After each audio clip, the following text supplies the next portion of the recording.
मत्ती रचित सुसमाचार उसका 6वां अध्याय 1 पद से लेकर उसके 18वें पद तक। मत्ती रचित सुसमाचार उसका 6वां अध्याय 1 पद से लेकर 18वें पद तक धर्म के काम को समझाया गया है। धर्म का काम, और इसका जो मेन जो टीचिंग है, यानी जो जनरल प्रिंसिपल है, वो ये है, जैसे मैंने आपसे कहा था, उसके पद 1 में लिखा है, सावधान रहो, तो मनुष्य को दिखाने के लिए अपने धर्म के काम न करो, नहीं तो अपने स्वर्गीय पिता से कुछ भी फल न पाओगे। यानी दिखाने के लिए किया गया धर्म के काम के लिए परमेश्वर की ओर से कोई प्रतिफल नहीं है। यीशु मसीह अपने चेलों को यह समझा रहे हैं कि धर्म का काम आप करते हैं, अच्छी बात है, पर दिखाने के लिए किया गया धर्म के काम के लिए परमेश्वर की ओर से कोई प्रतिफल नहीं है। और यहां पे 3 उदाहरण देकर यीशु मसीह समझा रहे हैं। 3 प्रकार के धर्म के काम को यीशु मसीह एक्सप्लेन कर रहे हैं। पहला, जब हम दान करते हैं। दान एक धर्म का काम है। मैंने आपको शेयर किया था कि कैसे हम इस वचन को समझें। 2 पद से लेकर 4 पद तक आप उस मैसेज को यूट्यूब में देख सकते हैं। दूसरा जो हमने देखा था, प्रार्थना करना, धर्म का काम प्रार्थना करना, हमने उसे देखा था। और उसके बाद हमने आगे बढ़ा, प्रभु की प्रार्थना जो यीशु ने अपने चेलों को सिखाई थी, वो 9 पद से 15वां पद तक है। हमने 2 पार्ट में इसे समझने का प्रयास किया, और एक बहुत बड़ा ट्रूथ को यहाँ पे यीशु ने प्रकट किया है कि एक मॉडल प्रेयर कैसे होना चाहिए, एक प्रार्थना का नमूना कैसे होना चाहिए। उसको हमने कोशिश किया कि हमने 2 एपिसोड में, 2 पार्ट में हम उसे समझ सके। यद्यपि इसमें बहुत सारी बात है, पर हमने उसे बहुत ही सिंप्लीफाइड किया और कोशिश किया कि हम उसे हम समझ सके। जो मैं आपको सिखाता हूं, मैं खुद सीखता हूं, और हम सब मिलकर सीखते हैं। परमेश्वर का धन्यवाद हो। तीसरा जो उदाहरण यीशु ने बताया है, उपवास करने का, जो धर्म का काम है, उसको यीशु मसीह समझा रहे हैं। उपवास करना, यहां लिखता है, देखिए पद 16 में, जब तुम उपवास करो तो कपटियों की नाई तुम्हारे मुंह पर उदासी न छाई रहे, क्योंकि वे अपना मुंह बनाए रहते हैं ताकि लोग उन्हें उपवासी जाने। मैं तुमसे सच कहता हूं कि वे अपना प्रतिफल पा चुके। यहां पे उपवास के बारे में समझा गया है। हर धर्म में, हर समाज में लोग उपवास करते हैं। ये उपवास क्या होता है? उस वस्तु को त्याग देना जिसका आप सुख लेते हैं, उसे कहते हैं उपवास। जिसका आप आनंद उठाते हैं, यानी आप रोज सुबह उठते हैं, नाश्ता करते हैं, आपके शरीर के लिए बहुत लाभदायक है। दोपहर को आप खाना खाते हैं, पर जब आप एक बार का खाना नहीं खाएंगे तो वो आपके लिए उपवास हो जाता है। यानी एक बार का भोजन को स्किप करना, एक बार के भोजन को छोड़ देना, या 2 बार के भोजन को छोड़ देना, या 2 दिन नहीं खाना, उसे कहा जाता है उपवास। और जब आज की दुनिया में लोग उपवास की बात करते हैं तो मेनली 2 रीजन होते हैं। खाना को लोग स्किप क्यों करते हैं?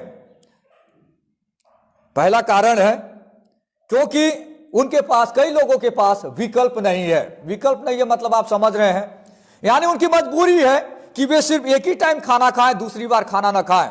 कोई इंसान मेहनत करने जाता है और उसने पैसा तो कमा लिया, पर कभी कभी ऐसी स्थितियां कई लोगों के जीवन में आ जाती है, या कई गरीब परिवारों में आ जाती है कि वे उपवास तो नहीं करना चाहते, पर उनके पास सिर्फ एक टाइम के लिए पैसा है, इसलिए वे एक टाइम भोजन खाएंगे। और दूसरी बात जो होगा, यानी शाम के समय भोजन नहीं खा पा रहे क्योंकि उनके पास खाने के लिए भोजन नहीं है। वे नहीं चाह रहे उपवास करना, पर मजबूरी उनके लाइफ में आ गई है। तो कई सारे लोगों के पास कोई विकल्प नहीं है, इससे लोग उपवास करते हैं या खाना नहीं खाते उस दिन। कई सारे लोग आप जानते हैं, बड़े शहरों में, कई जगहों में लोग पैसा मांग के खाते हैं, पर कई बार जब उनके पास पैसा नहीं आया तो सिर्फ एक ही बार खाना खाते हैं और शाम के समय खाना नहीं खाते। या कई गरीब परिवार जिनके पास 2 टाइम के लिए भोजन नहीं है, वे एक ही बार खाना खाते। कई बार कई परिस्थितियां लोगों के लाइफ में आती है, कई गरीब परिवारों के लाइफ में आती है, वे तो उपवास नहीं करना चाहते, पर मजबूरन, क्योंकि उनके पास दूसरा ऑप्शन नहीं है, विकल्प नहीं है, इसलिए लोग मजबूरन उनको उपवास करना पड़ता है। ये आज की दुनिया की बात मैं आपको कर रहा हूं, जो लोग उपवास करते हैं क्योंकि वे बहुत गरीब हैं और उनके पास उतना पैसा नहीं है कि वे हमेशा दोनों टाइम का खाना खा सकें।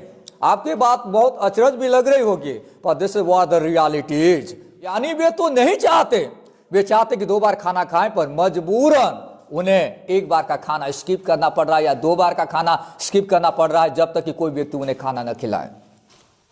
दूसरा, कई बार लोग खाना इसलिए नहीं खाते हैं कि उन्हें खाने की इच्छा नहीं है। कभी कभी लोग खाना इसलिए नहीं खाते हैं क्योंकि वे किसी टेंशन में हैं, बहुत तनाव में है, बहुत प्रेशर में है, और उनके साथ कोई ऐसी ट्रेजेडी घट जाती है, यानी कोई ऐसी परेशानियां उनके परिवार में आ जाती है। उनके घर में बहुत बढ़िया खाना बना हुआ है, उनके परिवार वाले सोचे कि इनके घर में ट्रेजेडी हुई है, तो वे अपने घर से खाना बना के उस परिवार के घर में लाकर देते हैं, और उनके पास खाना उनके पास है, पर उसके बावजूद भी उन्हें खाने की इच्छा नहीं हो रही है। यानी ऐसे में वे लोग उपवास कर रहे हैं क्योंकि उनको खाना स्किप करना पड़ जा रहा है। उनके पास खाना है पर उन्हें खाने की इच्छा नहीं हो रही है क्योंकि वे बहुत दुखी है, बहुत सैड है और बहुत चिंता में डूबे हुए हैं। ये तो इस प्रकार की दुनिया है। पर जब आप बाइबल में पढ़ेंगे तो बाइबल में भी कई ऐसे बातें बताई गई है कि लोग उपवास क्यों रखते थे। मैं शॉर्ट में आपको समझाऊंगा, क्योंकि इसको जब मैं बैकग्राउंड आपको समझाऊंगा तो आपकी मदद होगी कि मैं 16 से 18 पद को मैं आपको समझा सकूं। यानी बाइबल में अगर आप देखते हैं तो अक्सर लोग अपने गहरे दुख और विलाप को व्यक्त करने के लिए उपवास रखते थे। यानी जब उनके जीवन में बहुत ही गहरा दुख होता था और बहुत ही विलाप करते थे, यानी बहुत रो रहे हैं, तो ऐसे समय में लोग जो होते थे खाना नहीं खाते। हर व्यक्ति के लाइफ में ऐसा होता है। जब इंसान बहुत दुखी रहता है या उनके मन में गहरी चोट लगती है, कोई ऐसी ट्रेजेडी उनके परिवार में, ऐसा बैड न्यूज उनके परिवार में सुनने के आया और उनके परिवार में लोग बहुत दूर में रहते पर उस परिवार में ऐसी बुरी घटना घटी है, तो इस परिवार खाना नहीं खा रहा है। इसके कारण में गहरे दुख और विलाप को व्यक्त करने के लिए लोग उपवास रखते हैं। बाइबल में अगर आप पढ़ेंगे तो जब इस प्रकार की कोई घटना घटती थी, लोग नॉर्मल ड्रेस को निकाल लेते थे और दूसरा कपड़ा पहनते थे, या सेक क्लॉथ कहा जाता है, यानी बोरी। आप समझते हैं, बोरी यानी जो धान का बोरा होता था। लोग धान का बोरा को ओढ़ लेते थे, और जब कोई भी किसी परिवार में धान का बोरा कोई इंसान ओढ़ा है, यानी इस घर में दुख की घटना घटी है। यानी जब इंसान गहरे दुख में होता था तो धान का बोरा को ओढ़ लेता था और अपने सिर में राख को डाल देता था, तो लोगों को लगता था कि इस परिवार में बहुत बुरी घटना घटी है। यानी बाइबल में हम देखते हैं कि लोग अक्सर अपने गहरे दुख को और विलाप को व्यक्त करने के लिए लोग उपवास रखते थे। उदाहरण के तौर पे जब किसी के घर में कोई व्यक्ति मर जाता था तो इस प्रकार की चीजें घटती थी। कभी उनकी देश की सेना दूसरी सेना से हार कर वापस लौट आती थी, यानी लड़ाइयां बहुत होती थी। एक राजा दूसरे राजा के विरुद्ध में लड़ाई करता था। जब उनकी सेना हार जाती थी और कई सारे उनके सैनिकों को मार गिरा दिया जाता था, तो वे लोग अपने घर वापस आते थे, तो पूरी पब्लिक बैठकर जो होती थी वे टाट का पहरावा पहनते थे और वे बहुत दुख मनाते थे, क्योंकि उनकी सेना के कई लोगों को विरोधी लोगों ने मार गिराया और उनकी हार हो गई है। जब कोई मिलिट्री लीडर मर जाता था तो लोग दुख मनाने के लिए इस प्रकार की बातें किया करते थे और वे खाना छोड़ देते थे। ये तो एक कारण है। जब कोई बुरा न्यूज, यानी जब कोई टेरिबल न्यूज उनके पास पहुंचता था तो लोग अपने दुख को व्यक्त करने के लिए उपवास रखते थे। दूसरा, जब कोई व्यक्ति जानता था कि जो पाप उसने किया है, पाप की गहराई को वो समझ जाता था कि मेरे से इतना बड़ा पाप हो गया। अगर आप पुराना नियम को पढ़ेंगे तो उपवास एक समय में किया जाता था जब लोगों को पाप हो जाने के बाद पछतावापन होता था। आजकल लोग वैसा उपवास नहीं करते हैं, पर बाइबल के अनुसार अगर आप पुराना नियम में पढ़ेंगे तो जब लोग कोई पाप करते थे और उनको बाद में आभास होता था कि मैंने परमेश्वर के विरुद्ध में पाप किया है, तो लोग जो होते थे खाना पीना भूल जाते थे।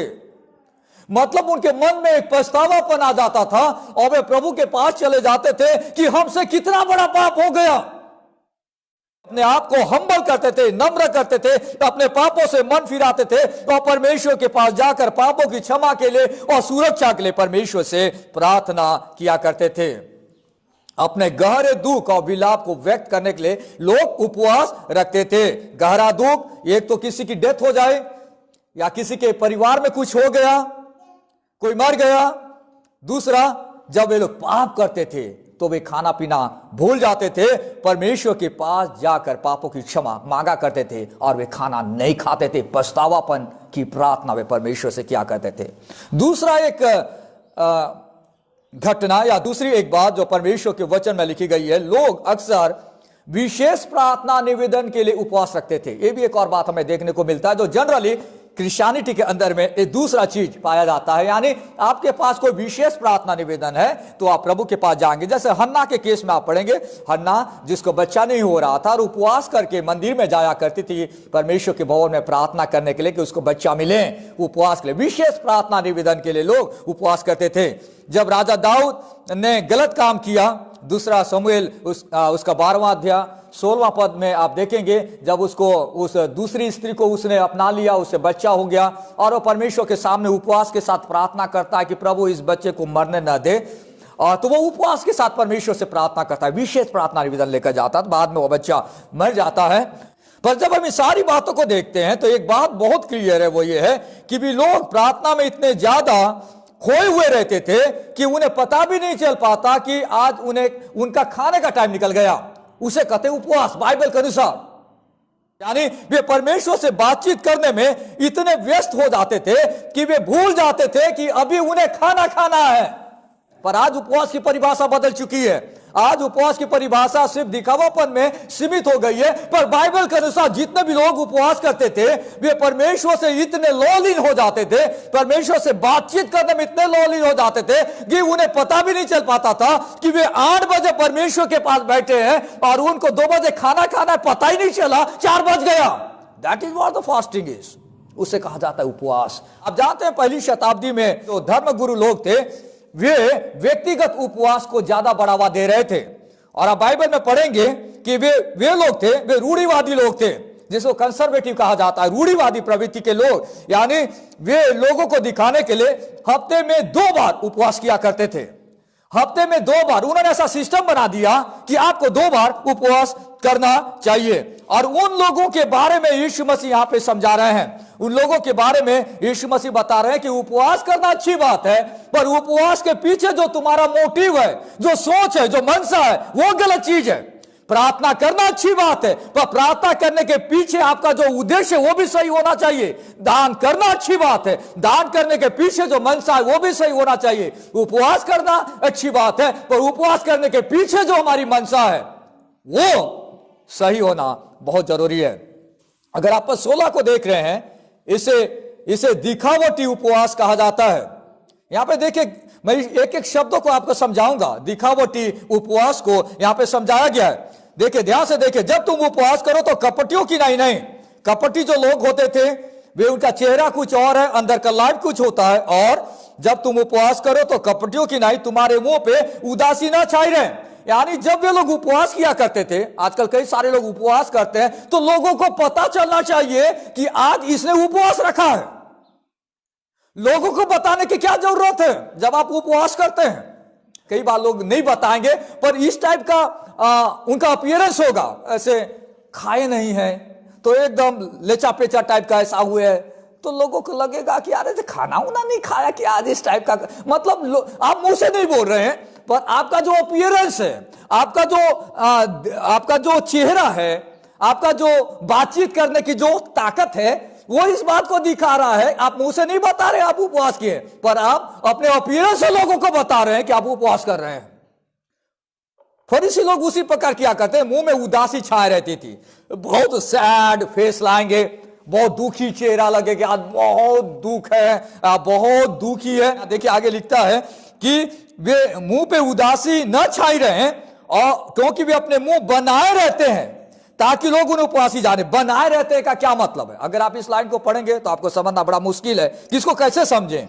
वे अपना मुंह बनाए रहते हैं। मैं आपको समझा रहा हूं क्या चीज होता है। यहाँ पे जो एक्चुअल शब्द है, वहां पे जो मुंह का उसको डिसफिगर कहा गया है। मतलब उनका जो चेहरा है, मेरे और आपके पास बहुत बढ़िया चेहरा है, पर अब इस चेहरे को कुछ इस टाइप का बना देते हैं, असली फिगर चेंज हो जाता है और दूसरा हमारा चेहरा दिखने लगता है।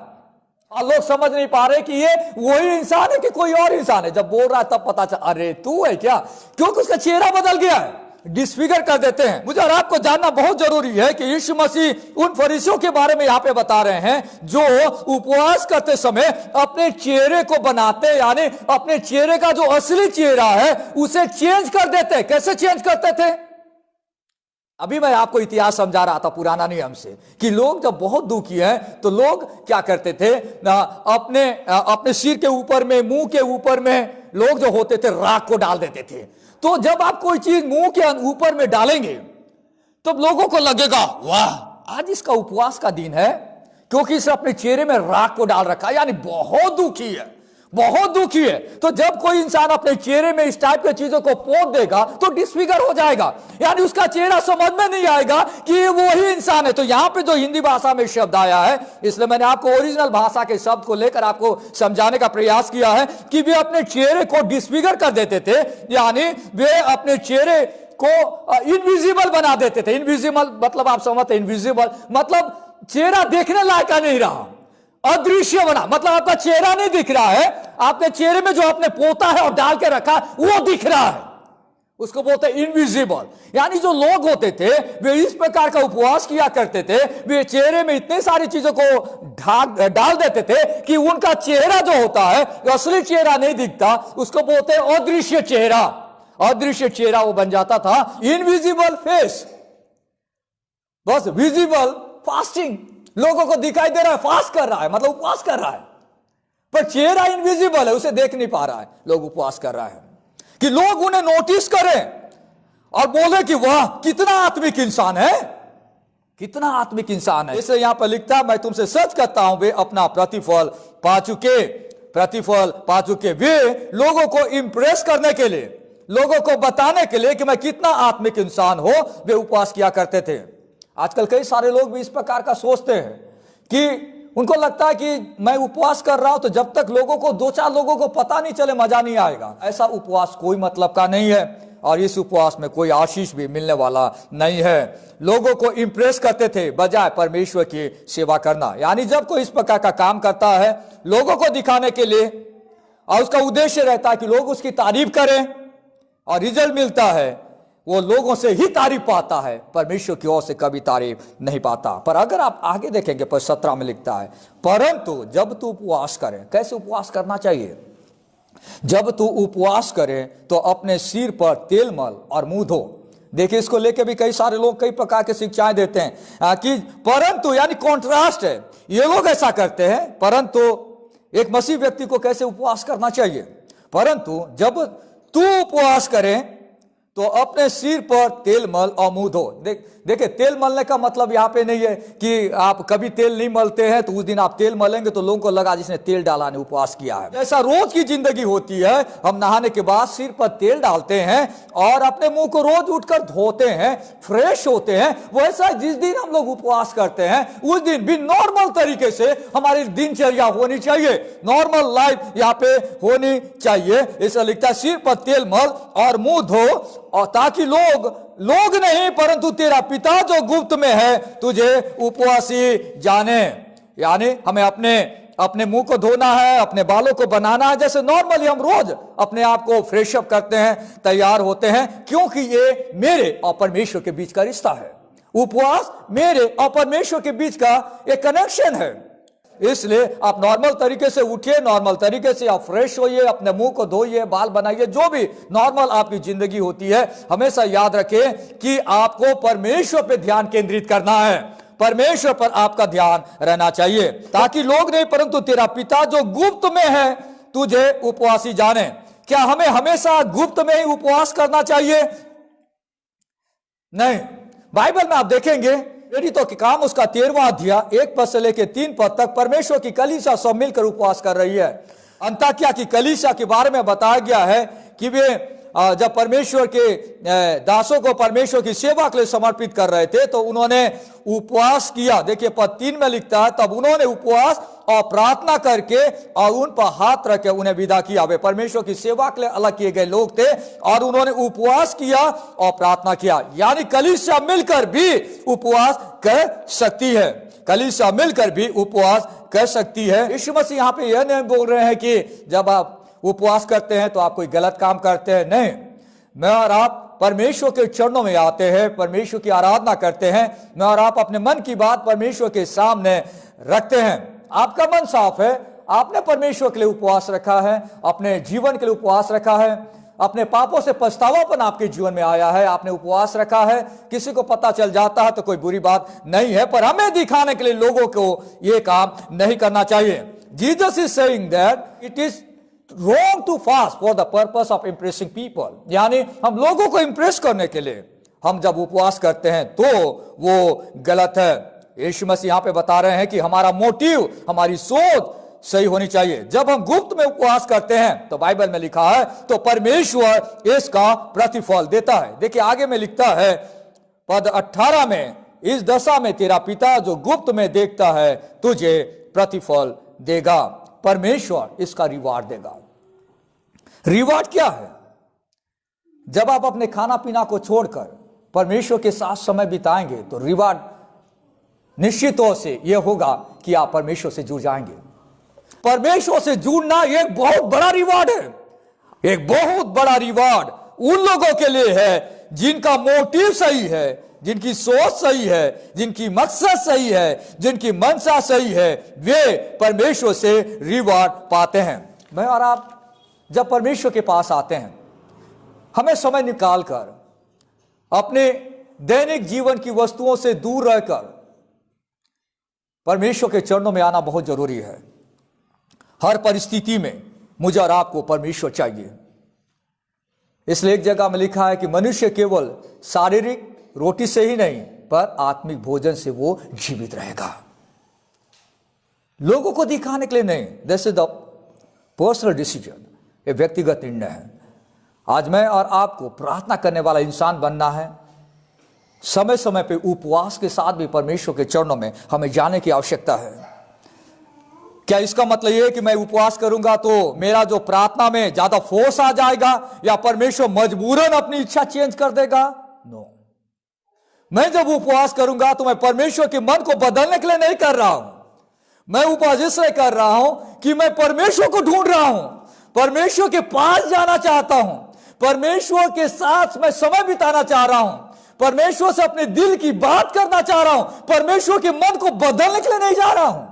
Nobody can change the heart of God। है ना, आजकल कई सारे प्रचारक, कई जगहों में आप सुनोगे कि आप ऐसा करोगे तो परमेश्वर बदल जाएगा। No, we can not change God. हम परमेश्वर को बदल नहीं सकते। हम परमेश्वर के पास जाते हैं जैसे एक छोटा बच्चा अपने बाप के पास जाता है जब उसकी जरूरत होती है और अपने बाप को शेयर करता है कि मेरे पापा मुझे ये चाहिए वो चाहिए। उसके बाप को मालूम है कि कल मेरा बेटा स्कूल जाएगा और उसे पेंसिल की जरूरत पड़ेगी, वो बाप को ऑलरेडी मालूम है। महाराज परमेश्वर को बदलने के लिए प्रार्थना नहीं करते, हम प्रार्थना करते हैं तो खुद बदलते हैं। Right, we change ourselves. मैं अपनी इच्छा के हिसाब से चल रहा था, जब मैं प्रभु के पास आया, प्रभु ने अपनी इच्छा मुझे बताई, I get transform. I don't change God. मैं परमेश्वर को नहीं बदलता, परमेश्वर मुझे बदलता है कि this is what my plan is. ये मेरी योजना है, ये मेरी चीजें जो मैं करने वाला हूं, ये योजना परमेश्वर ने चर्च के लिए बनाई है, ये ऐसा होगा। हर परिस्थिति में मुझे और आपको परमेश्वर की जरूरत है। You desperately want to worship God. आप परमेश्वर की आराधना करना चाहते हैं, you can go ahead and skip your meals. आप अपने भोजन को भी एक बार का, दो बार का, जब भी परमेश्वर आपको अगुवाई देता है आप कर सकते हैं। बाइबल में जब भी लोगों ने उपवास किया, ये मेनली वॉलंटरीली आया, अंदर से लोगों के मन में आया कि जब वे परमेश्वर के पास बैठ गए तो उन्हें पता ही नहीं चला कि उनका 2 बजे का खाने का टाइम है। और कलीसिया मिलकर लॉलिन शब्द इस्तेमाल किया गया है बाइबल में। लॉलिन मतलब fully devoted to God in prayer. उन्हें पता ही नहीं चला कि वे कितने समय तक परमेश्वर की उपस्थिति में उन्होंने परमेश्वर से बातचीत किया। एक बात देखिए, आप अच्छे अपने मित्र से बात करते हैं फोन में और आप सोचते हैं कि अभी 2 बजे मेरे खाने का टाइम है। आपने बोला कि चलो 5 मिनट तो बचा है, अभी खाने का टाइम है, मैं तब तक अपने दोस्त से बात कर ले। आपने फोन लगाई, आपका अच्छा मित्र, बात करते करते करते आपको पता ही नहीं चला कि आपका 5 मिनट का 35 मिनट्स हो गया। आप उपवास करते या नहीं करते वो मेरा प्रश्न नहीं है। मेरा प्रश्न ये है कि आप क्यों उपवास करते हैं, उसका रीजन को जानना बहुत जरूरी है। अगर आप सिंसियरली, होल हार्टेडली परमेश्वर को ढूंढना चाहते हैं, परमेश्वर को बदलने के लिए नहीं, परमेश्वर को ढूंढना चाहते हैं, परमेश्वर के पास जाना चाहते हैं, परमेश्वर से बातचीत करना चाहता है, then you go for fasting. परमेश्वर के मन को बदलने के लिए नहीं या चेंज करने के लिए नहीं। परमेश्वर ने मुझे और आपको सिखाया है, कलीसिया में प्रभु ने हम सबों को सिखाया है।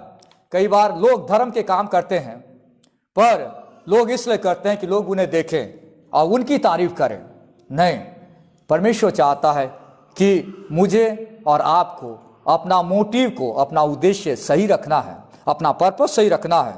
परमेश्वर जो रिवार्ड देता है, that is God the worth, उसमें वेट है, उसमें वजन है। वो रिवार्ड कोई आपसे छीन नहीं सकता, क्योंकि वो तो परमेश्वर का दिया गया चीज है। आइए हम अपने आंखों को बंद करें। स्वर्गीय पिता परमेश्वर, धन्यवाद देते हैं प्रभु। हम इसलिए आपके पास आना चाहते हैं, उपवास करना चाहते हैं, क्योंकि हम आपको खोजना चाहते हैं, हम आपसे कनेक्ट होना चाहते हैं। परमेश्वर, हमें से हर एक व्यक्ति को इस टाइप का इंसान बनाए कि प्रभु हम आपसे हमेशा कनेक्ट हो, और समय समय पे परमेश्वर हम बहुत नज़दीकता से आपसे बातचीत कर सकें। अपनी प्राइमरी आवश्यकताओं को, ज़रूरत की चीज़ों को, खाने पीने को साइड में रखकर कुछ समय प्रभु हम आपके साथ जुड़ सकें। आप हमारी मदद करें और सहायता करें। धन्यवाद के साथ प्रार्थना यीशु के नाम से मांगते हैं, आमीन।